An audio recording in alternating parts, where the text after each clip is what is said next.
This is the final in our summer series, summer learning series on trust-based philanthropy. It has been a tremendous team effort, taking a village of partners. These are our incredible regional partners. Welcome to the members of all these regional associations.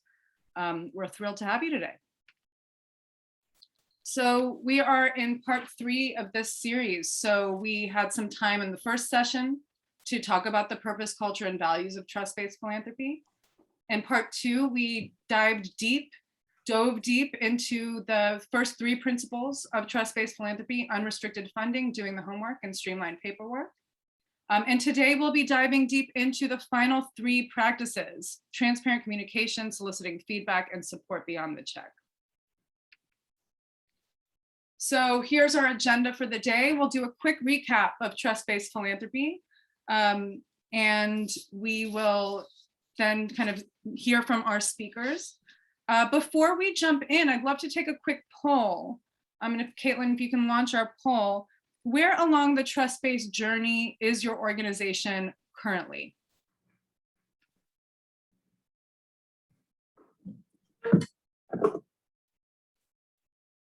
Caitlin, are you able to do that? It looks like I'm not able to launch the poll. Yes, I have launched it and we are receiving responses. Oh, great, thank you. We'll give folks a couple minutes to fill out that poll and we'll just do a quick read on the room.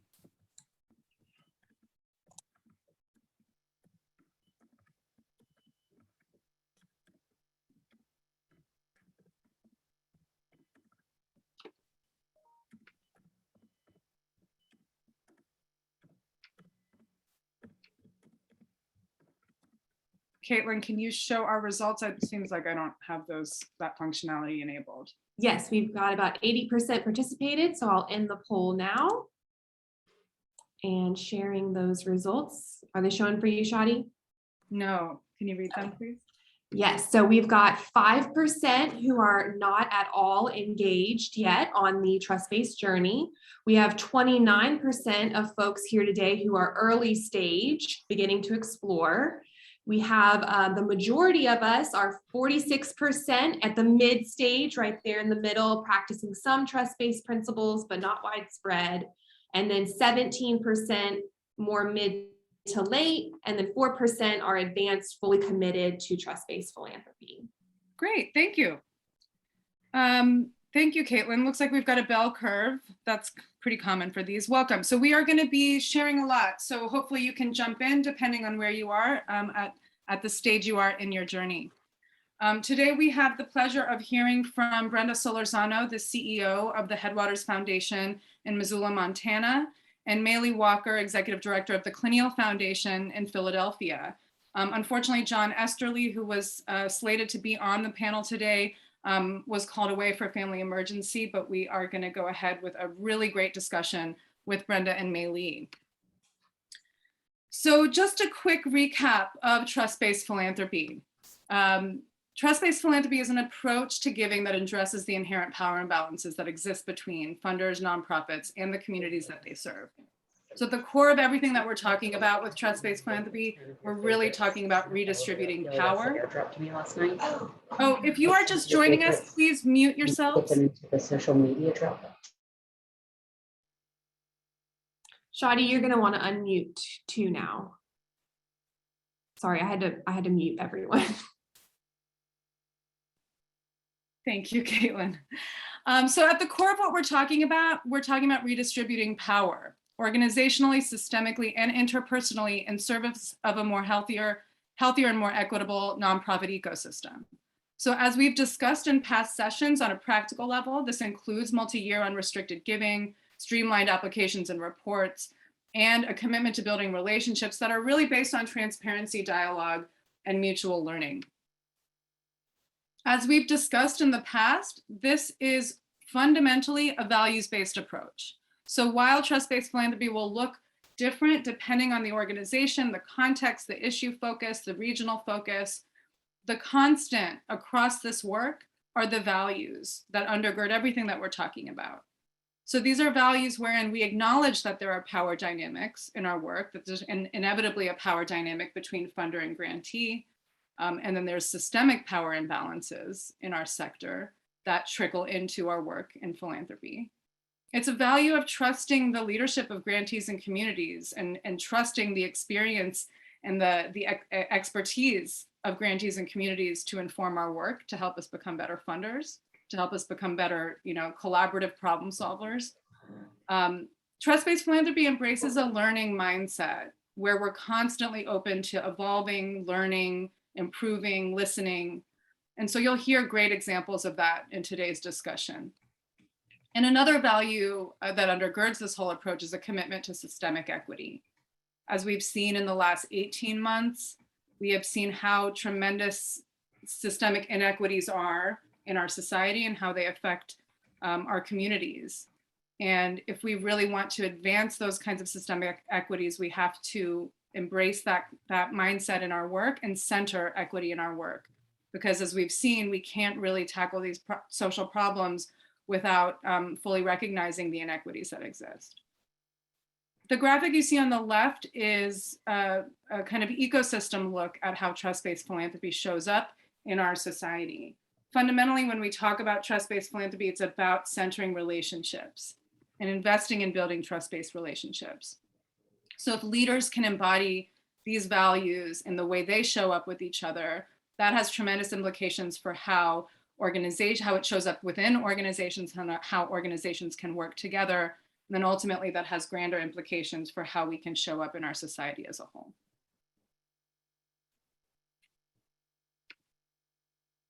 So we've talked a little bit about this in our past sessions. Trust-based philanthropy shows up across 4 dimensions of our work. It requires us to examine our culture. How are our values showing up in our culture? How is our general way of being as an organization reflective of trust-based values? It also shows up in our structures. These are the hierarchies, the technologies, the systems, the tools that we use to do our work, our HR policies. So this also requires us to take an examination of how these values are reflected in our structures. It also requires the commitment of leadership and leadership to recognize their power in inspiring and aligning teams around these shared values. And then of course, it also shows up in our grant-making practices, so how we show up as grant makers. So you'll hear in today's discussion that we'll be kind of touching upon these 4 dimensions. Even though we're taking a deep dive into talking about the grant-making practices, there's inevitably ties to how we see this work showing up in our cultures, how we commit to structures that can embody and bolster these practices, and the role of leadership in modeling and aligning around these shared values. So you'll hear examples of this along the way. This is a slight preview of a new resource that will be coming out from the Trust-Based Philanthropy Project that really allows us to think more critically about each step we need to take in these 4 dimensions of the practice and of the work. So there are 6 grant-making practices of trust-based philanthropy. We've spent some time in the last session talking about the first 3 practices, which are a lot of the kind of operationalizing, the structures, the way we actually embed trust-based values in how we interact with grantees, how we disseminate funds, how we think about that work, and how we move away from a transactional to a more relational approach with our funding, with our application and reporting processes, in the way that we're doing our homework. And then today we're going to be diving deep into the final 3 practices of trust-based philanthropy. And in many ways, these are how we show up as funders, how we show up in relationship, how we model and embody the values of trust-based, and how we build a sense of mutual learning and accountability with our grantee partners. A few things to note, a reminder. Trust-based philanthropy is not new. A lot of these practices have already existed among many foundations across the country, but it's the collective and the holistic practice of these 6 practices that we advocate for to fully lean into trust-based values and to fully be able to build long-term trusting relationships with grantee partners. It looks very different for different organizations. So part of this series, we've been spotlighting different examples from the field. So you can kind of get a sense of how it can take shape in different ways. The one common denominator, one of the common denominators of this work is values, really leading with values that are centering equity, power awareness, power consciousness, and a willingness to rebalance power. Those are big common values across this work, again, toward addressing kind of these collective challenges that we seek to address in our work in philanthropy. And finally, this is a journey and not a checklist. There's always room to grow and learn. And we always have an opportunity to continue to refine as we go. So even organizations that have been operating in a trust-based way since their inception also continue to learn and evolve their work. And we'll hear more examples of that today.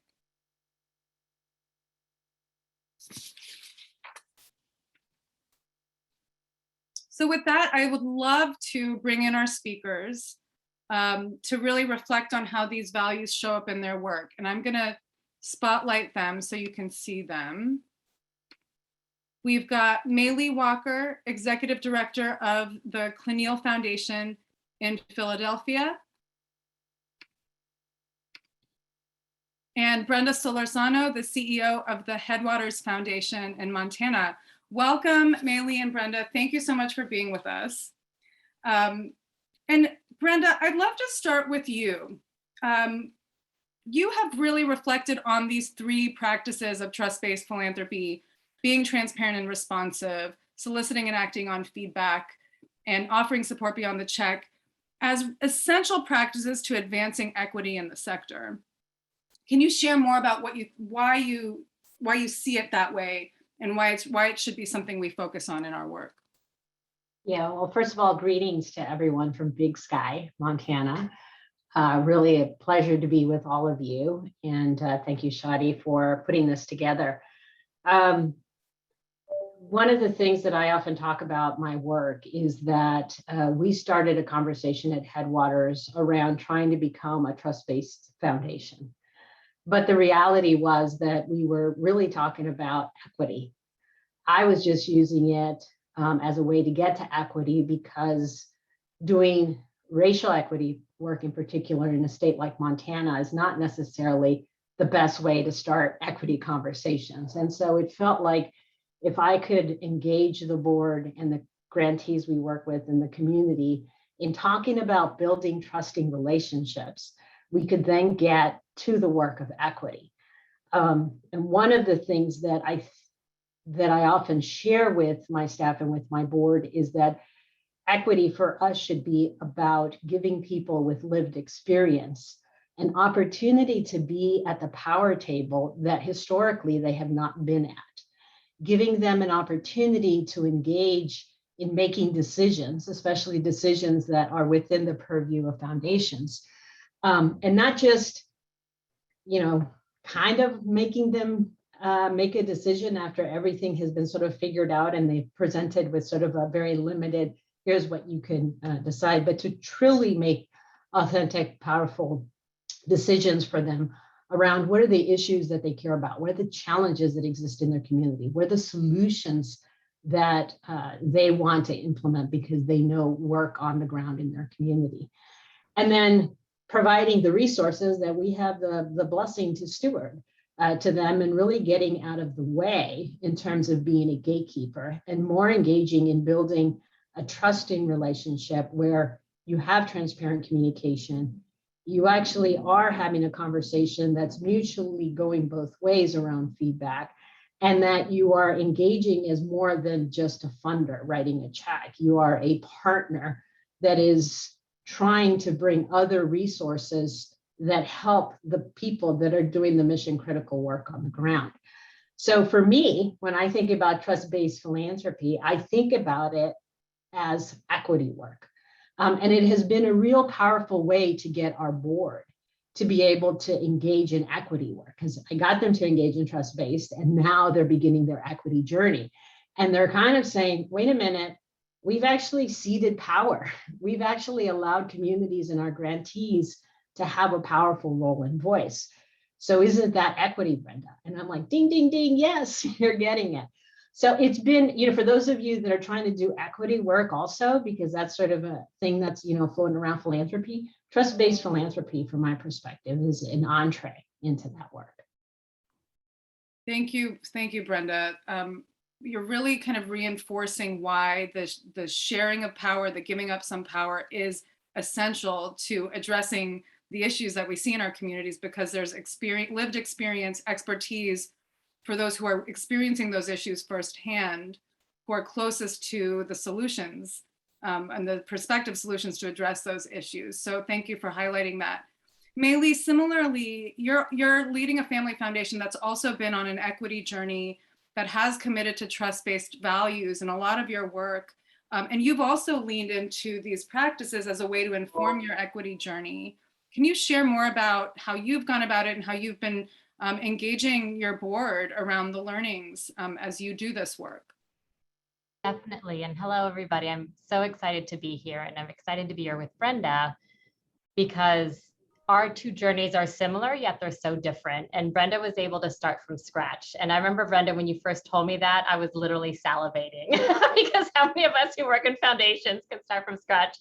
So I'm not a family member. I'm an executive director of a family foundation called the Cliniel Foundation. And we celebrated our 50th anniversary a couple of years ago. And so I'm only the third executive director of the foundation. So it did not start from scratch when I walked in. And I think when I think of our journey with trust-based philanthropy, we, a few years ago with the board, really identified the core values of the foundation and really reflect the core values of the family. And so in that circle that Shadi showed with the values at the center, relationships is one of those core values. And so when I first heard about trust-based philanthropy, I thought, wow, this is something that I felt like our board could relate to. And that's how they see themselves, I think, in their personal lives, in our philanthropy. That's really how they identify themselves. And I know times where they've made significant shifts, or even myself, I've been with this foundation 13 years. When I've changed, it's been through relationship. It's been with somebody who's trusted me enough to give me that hard feedback of ways that I needed to change. And so I thought this is the only way that it can happen. The other piece that belongs in the center of the circle is family. And so for us, that's both helped us in our trust-based journey. It also is a reason why some of the aspects, which I'll be talking about later, we don't do as well because of the family piece. And part of my role is to help keep that family private. And so I'll share some of that journey. I'm sure those of you in family foundations can relate, and I'll share that journey of how we try to do our best, but honestly, how we are short in some of the trust-based principles because of the structures within which I work. Thank you, Maylee. Thanks for the transparency and also sharing that this is, reinforcing again, this is a journey. So I'd love to pull up a slide on our next practice.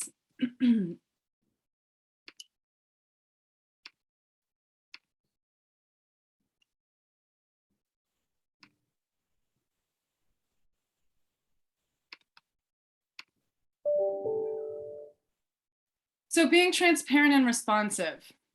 So the rationale behind being transparent and responsive is that open and honest communication can support relationships that can build trust and mutual accountability.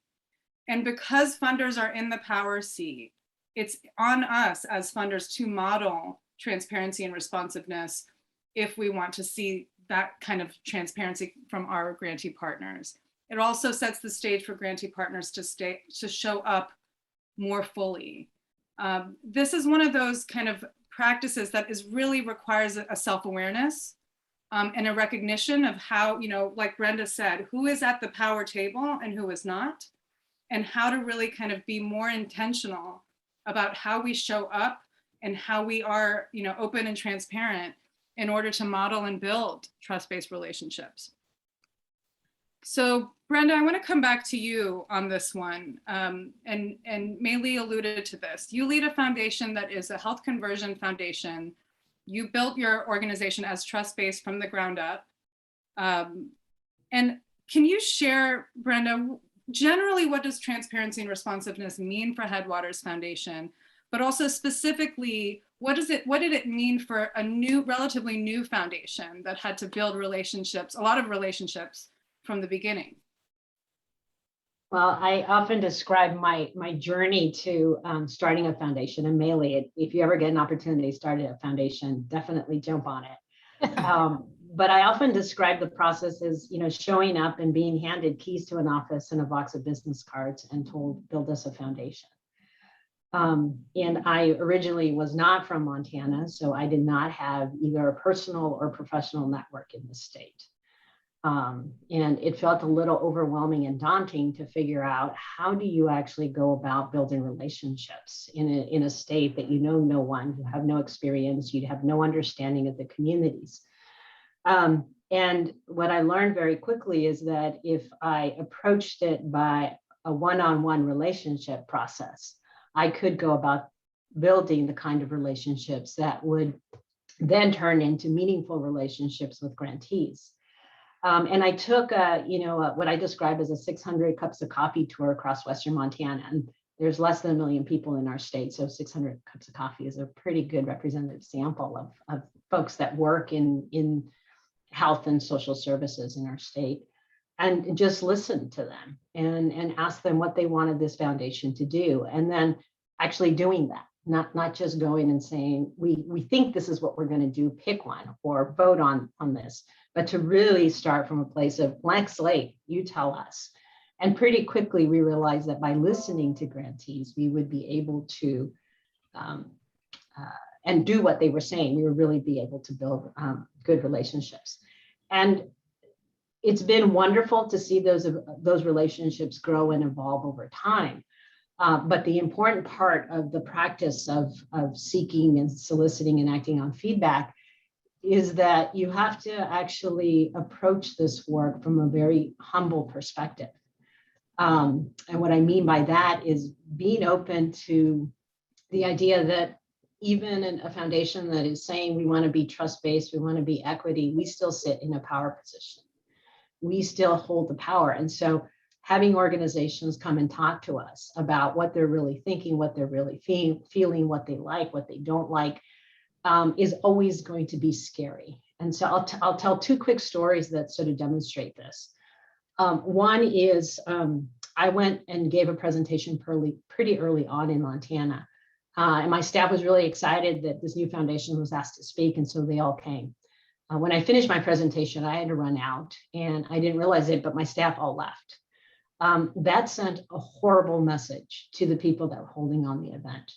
And because I had been working very closely and been building a relationship with the executive director, she called me up that night and she told me, your staff leaving did not feel like you prioritized this organization. You say you're a trust-based foundation, but that did not feel trusting. And talking to you today feels very scary to me because I don't know what the implications are going to be in terms of future partnership or funding. To me, that was an example of where someone took a risk to speak power to me. And it was a good learning experience for me and my staff.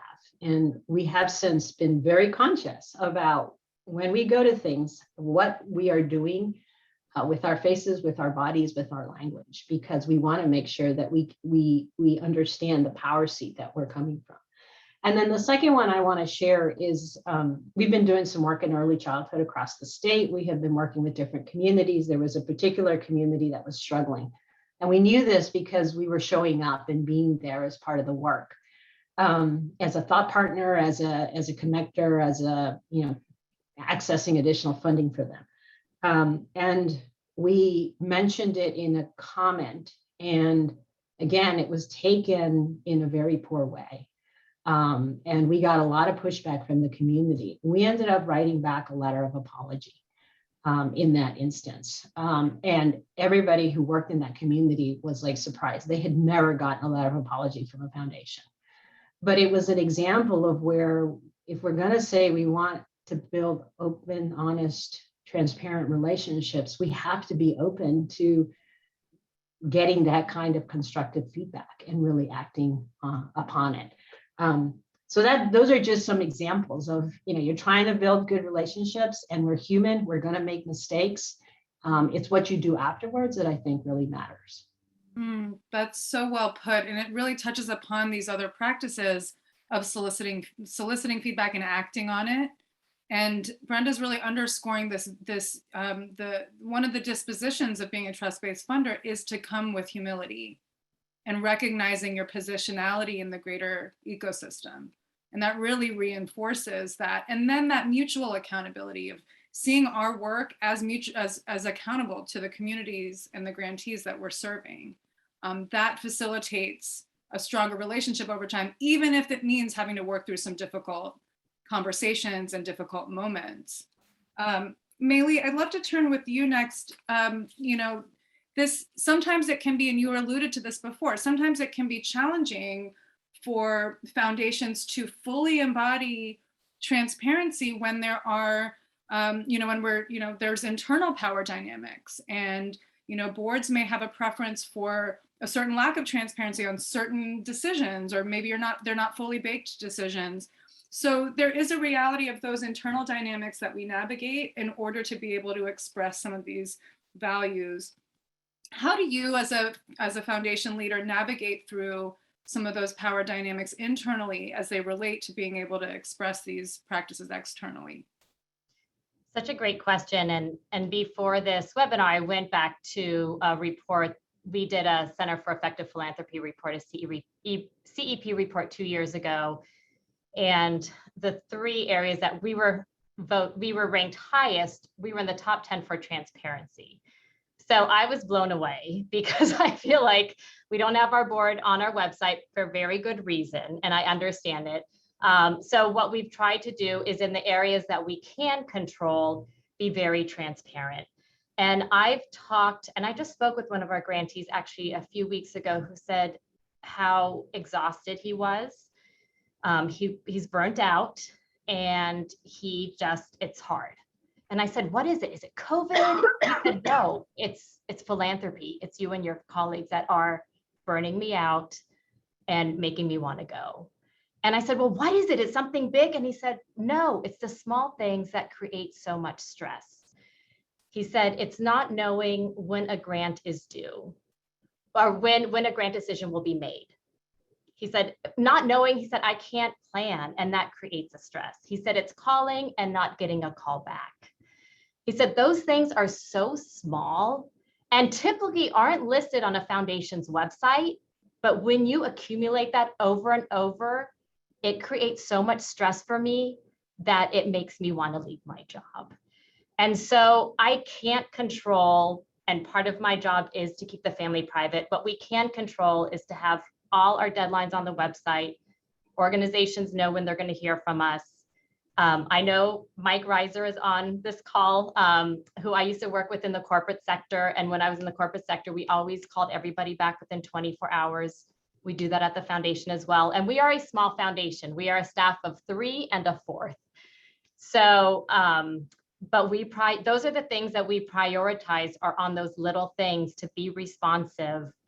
And I think those small things do make a difference. Again, we are not perfect, but hearing from nonprofit leaders, many of whom we need, especially at this time, it hurts me, because I know there's still things that we need to fix, looking at our proposals, looking at all of that. But it's those small things that sometimes I don't even think of are causing people like this talented young man to want to leave the sector.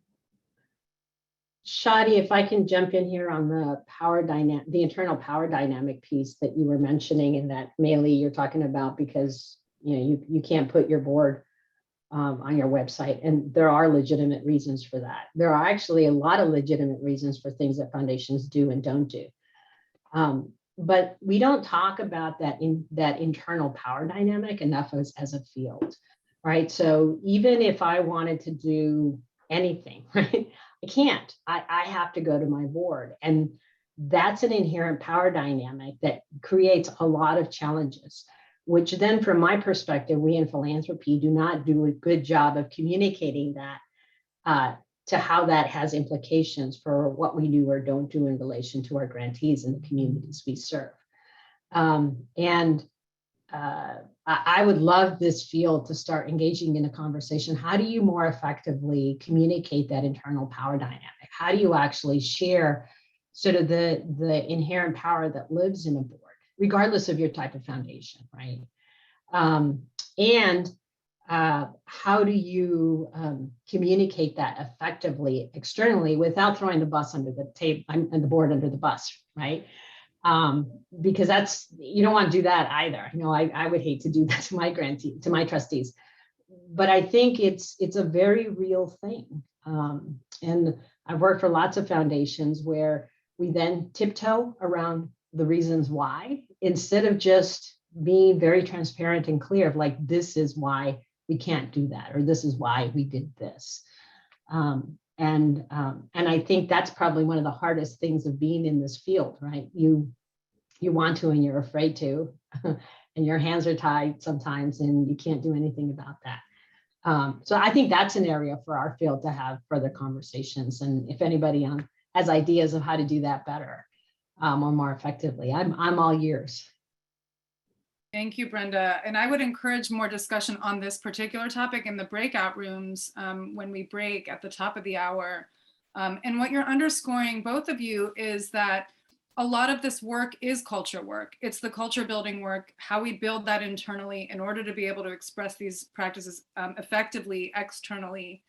And it's all these pieces are really interconnected, and that humility and self-awareness piece is kind of a constant in that. I'd like to move us along to the next practice. Again, these are all kind of interwoven, but in the interest of time, we wanted to kind of dive deep into each one and kind of speak to how they show up in different ways. So our next practice here is soliciting and acting on feedback. So you've already heard a bit about what it looks like to embody transparency.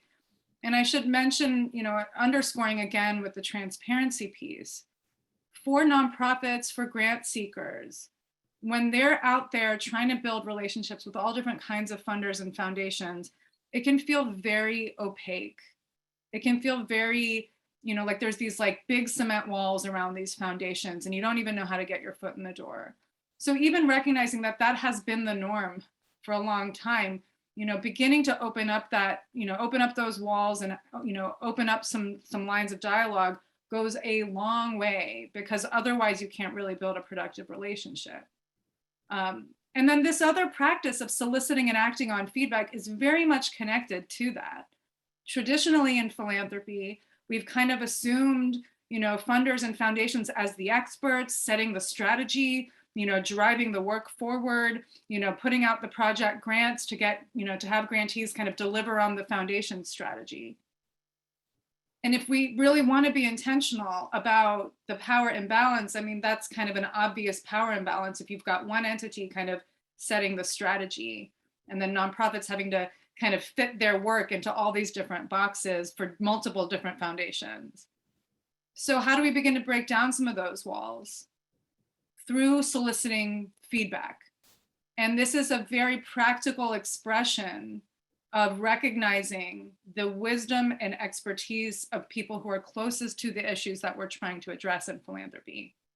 So grantees and communities offer really valuable perspective that can inform our funding strategies, our approaches, can help us see how we're actually showing up, even if we think we're showing up in a certain way, and help us continue to learn and refine. Somebody in the chat posed some great values that align with these humility values that we're talking about. And this constant learning is a key part of that. The other thing that's really important to highlight here is to speak to what Brenda was sharing before about how these practices are so linked to advancing equity.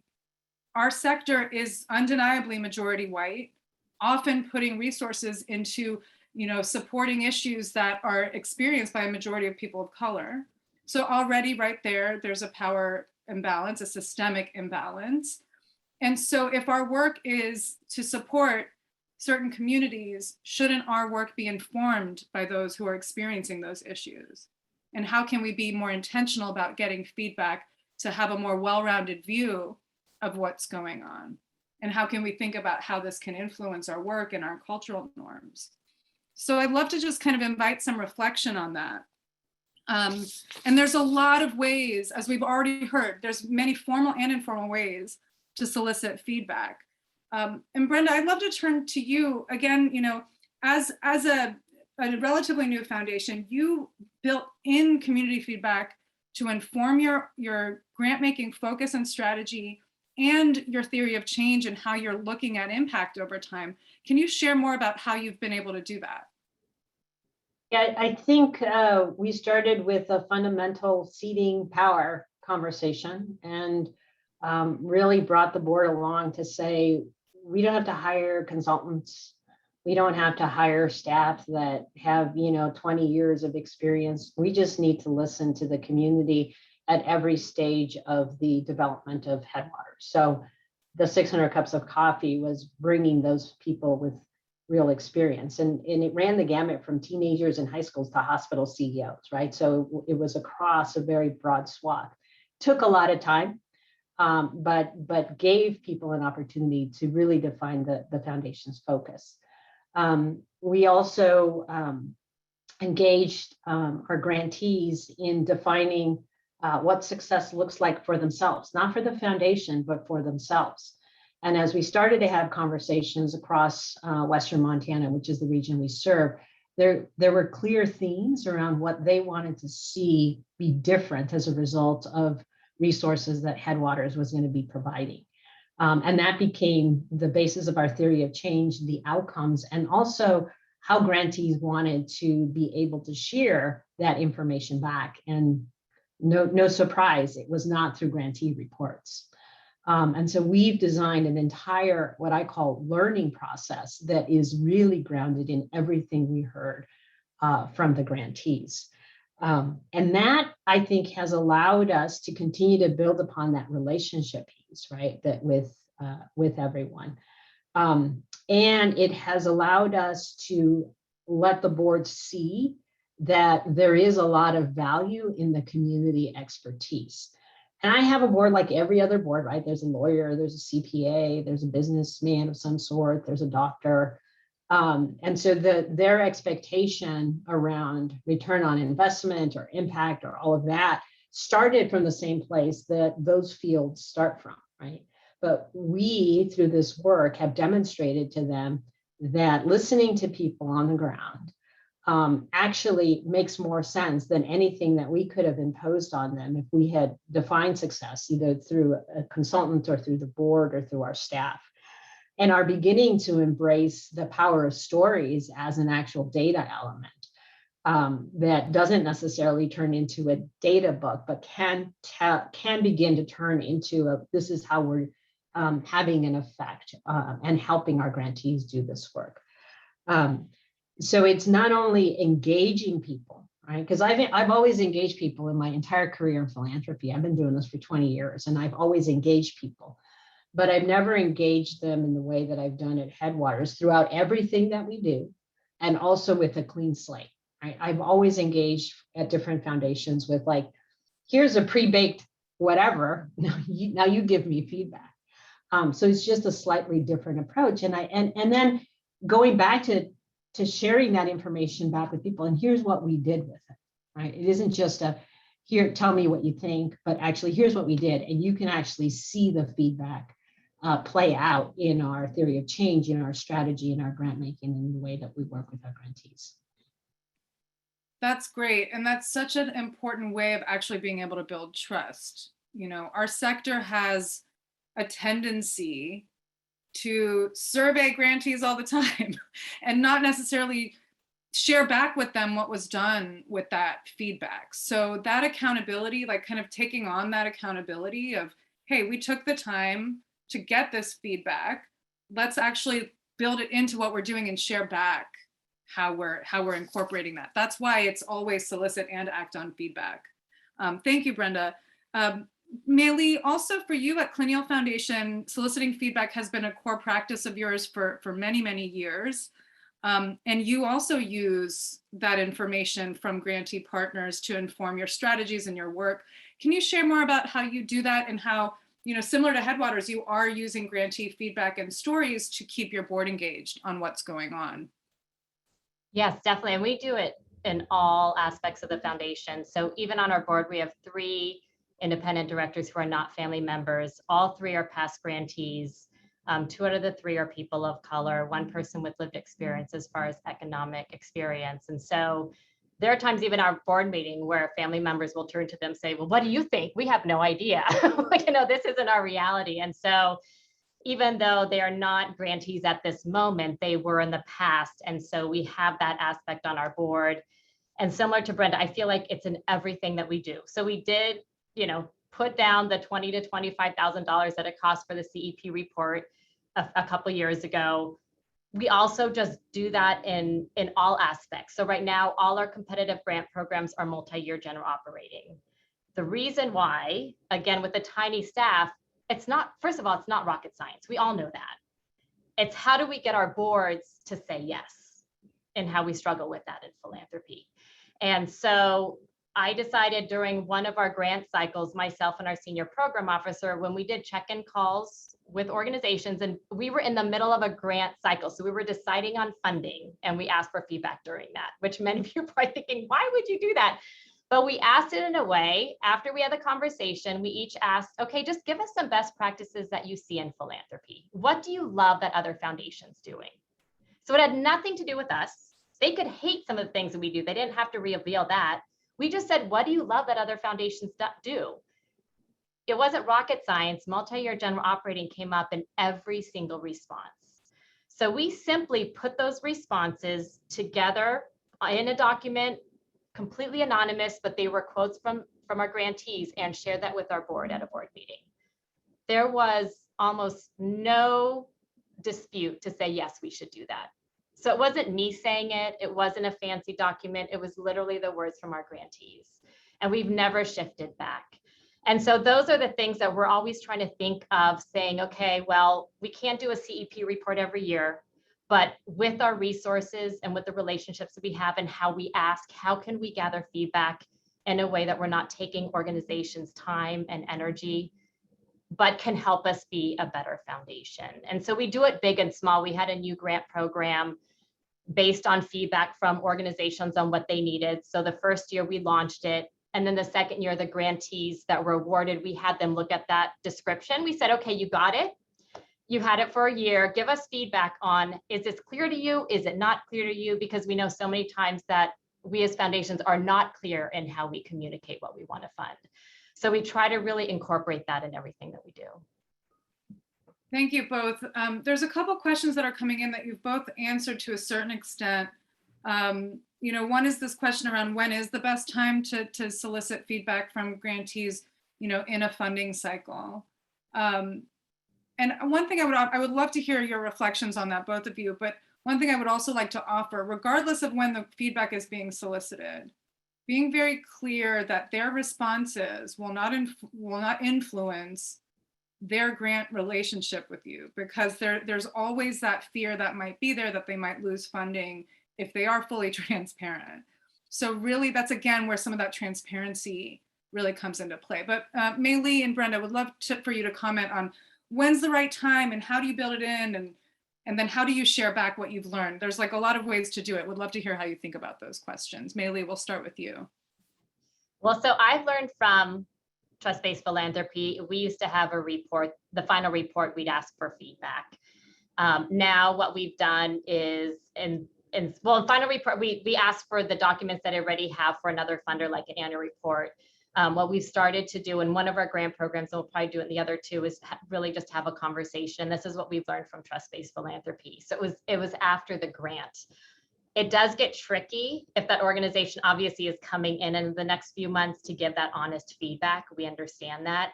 At least though that specific grant is over. And then it becomes more of a conversation with that organization. And honestly, they can also ask questions from us to try to undo the mystery of philanthropy, which we always are trying to do anyway. So that's not their first conversation with us, but it allows the folks to ask questions as well. Why do we do something a certain way? And some things we can change and some things we can't change, but we've gotten great feedback both on big aspects of our work, like our equity work, to we need to shift a document in our founding system, because when that organization tried to do a report that should have taken 2 minutes, it took an hour. They never called us about that. So, but it was great. I got that in the conversation and we're working on that right now. So again, I learned that from Trust-Based Philanthropy. Thank you. Brenda, what's your take on when's the right time to be soliciting feedback? It's going to be, it's kind of sound funny or no brainer, but always.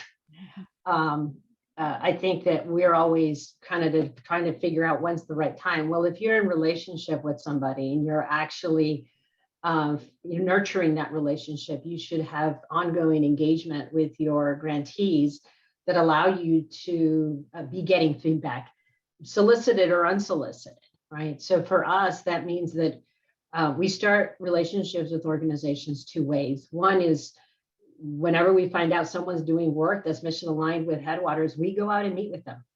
They don't have to apply to us. They don't have to know about us. It's on us to figure out who's doing that work. So that's one way that we start a relationship, when we start a conversation and we ask them what they need and how we can be a helpful partner to them.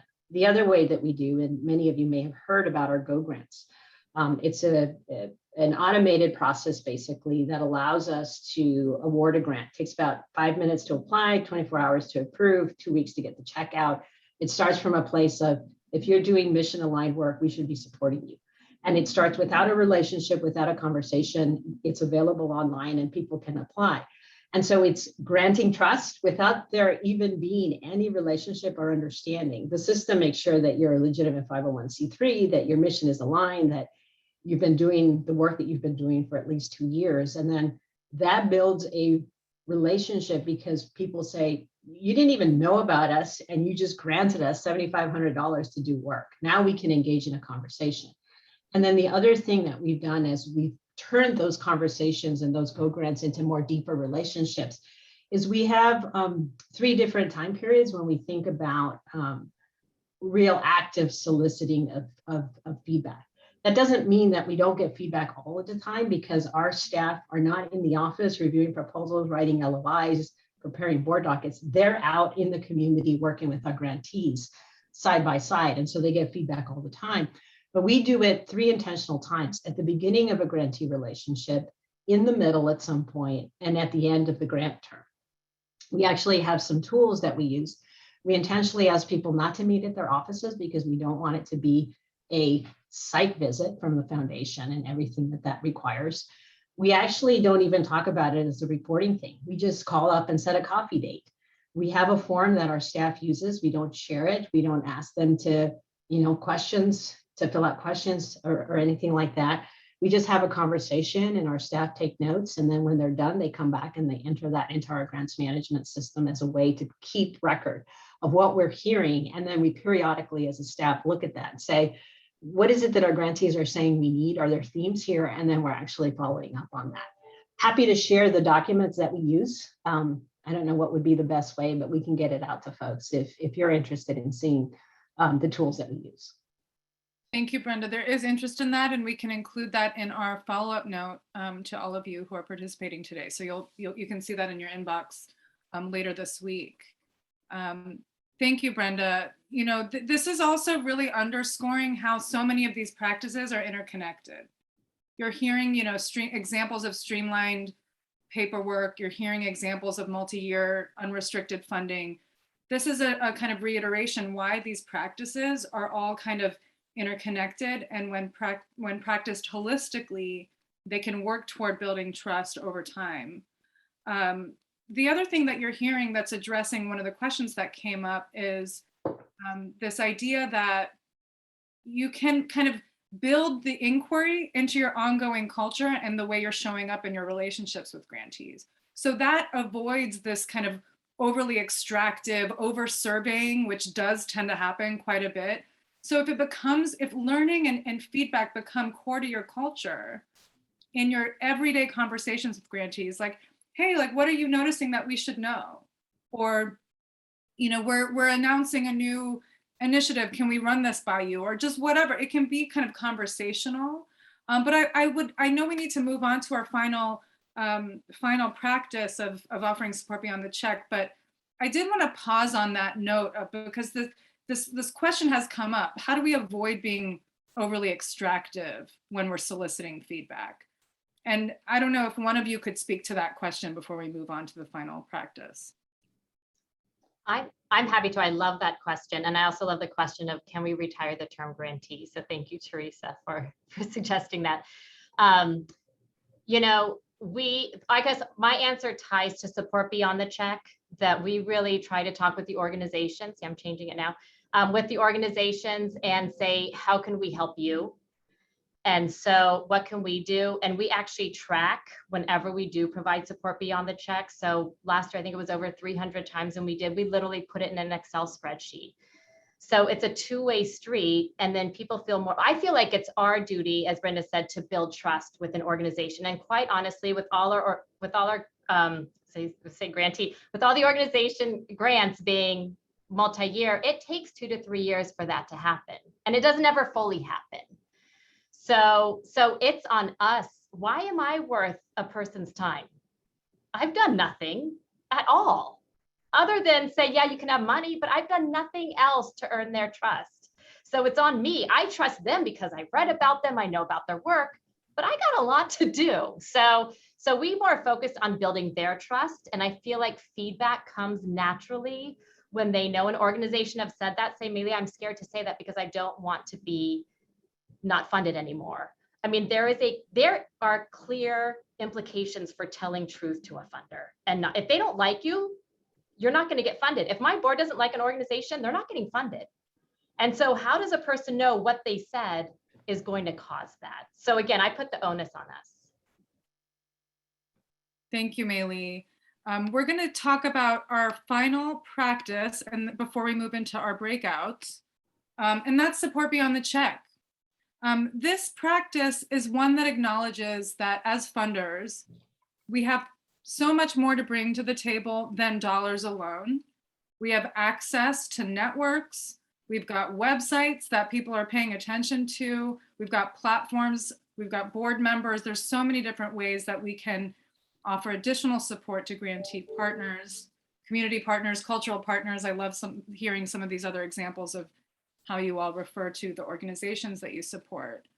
And this is again, when we talk about this in light of racial equity, this is a particularly important aspect of the work, especially because we've got a lot of organizations in our sector that have historically gone without the same level of networks or support, haven't had access to the power seat, as Brenda mentioned. So really thinking about ways that we can offer, go beyond the check to offer additional support. And again, see the organizations that we support as whole, living, breathing organizations with leaders that have whole lives and stresses and challenges that they're dealing with in order to lead these organizations. So in our final moments, I'd love to come to you, Brenda. How do you at Headwaters, how does your team go about identifying opportunities for support? How do you do it in a way that's totally optional? We specifically say offer, not give. It's always an optional offering. How do you navigate those needs when you see them, and how do you offer those supports? I think one of the things that starts to happen inherently when you build authentic relationship with grantees or partners, or I heard another one that I really like, cultural partners, I think, is they actually are open to share where their limitations and challenges are and what else they need in order to be successful. So in my role at Headwaters, I have been surprised at how many organizations have called us and said, this is what we need. And it's been everything from a conflict resolution specialist to help with writing federal grants to someone come and talk to my board about board governance and appropriate board governance in particular. And so we really just get that because of the way that we're working with our partners. And then we actually act on it. And, everybody's like, well, how big is your staff if you do all these different things? We're only 8 people, and there's only 3 people that work on program. But one of the reasons that we're able to do that, again, is that we've shifted the burden of the work of program staff from your traditional grantmaking model to one that puts you on the ground as a thought partner, as a facilitator, as a connector.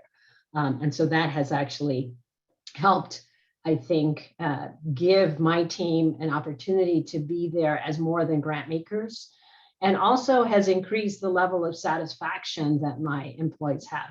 And then the last thing I'll say, because I know we're running out of time, is that one real simple practice to start is pay attention, or maybe do some tracking of how much time you spend serving the board.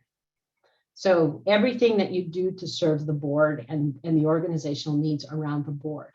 And then imagine if you could shift that from serving the board to actually serving the organizations that you work with. That could be transformational if every foundation did that. Those are some great insights and great advice.